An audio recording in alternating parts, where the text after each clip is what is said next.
ফরেক্স tedder সবাই কেমন আছেন?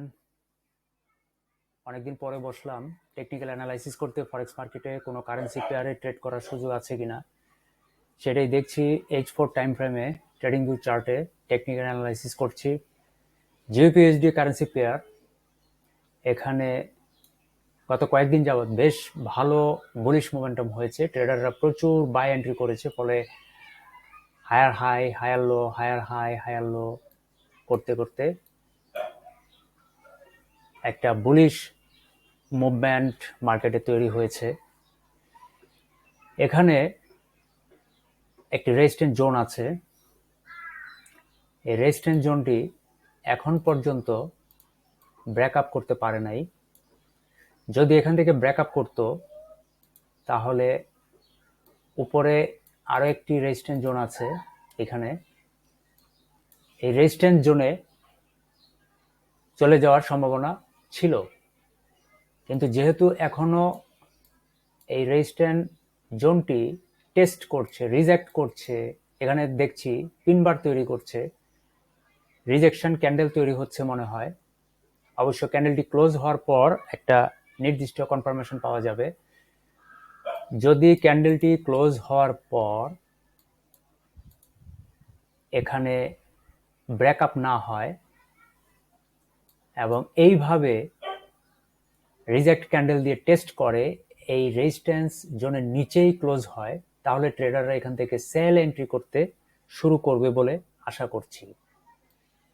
আর যদি ক্যান্ডেলটি এই রেজিস্ট্যান্স জোনটিকে একটি clear full body bullish candle দিয়ে ব্রেকআপ করে বসে, তাহলে নিঃসন্দেহে প্রাইস উপরে রেজিস্ট্যান্স জোনে চলে যাবে।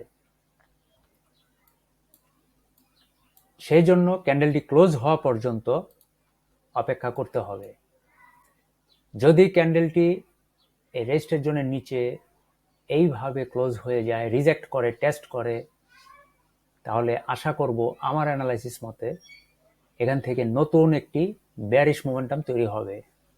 অর্থাৎ ট্রেডাররা এখান থেকে সেল এন্ট্রি শুরু করবে, ফলে মার্কেট প্রাইস এখান থেকে আস্তে আস্তে বেয়ারিশ মোমেন্টাম তৈরি করবে।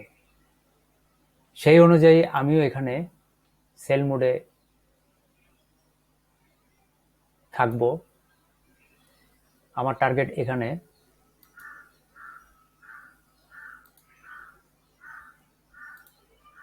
একটি সাপোর্ট জোন আছে, আর ক্যান্ডেলটি ক্লোজ হওয়া পর্যন্ত অপেক্ষা করতে হবে। যদি ক্যান্ডেলটি রেজিস্ট্যান্স জোনের নিচে এইভাবে ক্লোজ হয়ে যায়, তাহলে এইরকম একটি টার্গেট দেখতে পাবো আশা করছি। আপনারা আপনাদের ট্রেডিং স্ট্র্যাটেজি অনুসারে অ্যানালাইসিস মিলিয়ে নিন। আমার অ্যানালাইসিস দেখেই হুটহাট করে এন্ট্রি করে বসবেন, পরে লস গুনবেন, সেটা কখনোই হওয়া উচিত না। তাই সবসময় ট্রেড করার দায়িত্ব নিজের কাঁধেই থাকবে। লাভ হোক বা লস হোক, সেটা আপনার ঘাড়েই থাকবে। আমার অ্যানালাইসিসটি শুধু আপনি দেখুন এবং যাচাই বাছাই করুন আমার অ্যানালাইসিস সঠিক হচ্ছে কিনা। যদি দেখেন যে হ্যাঁ সঠিক হচ্ছে, তাহলে ট্রেড করার সিদ্ধান্ত নিতে পারেন।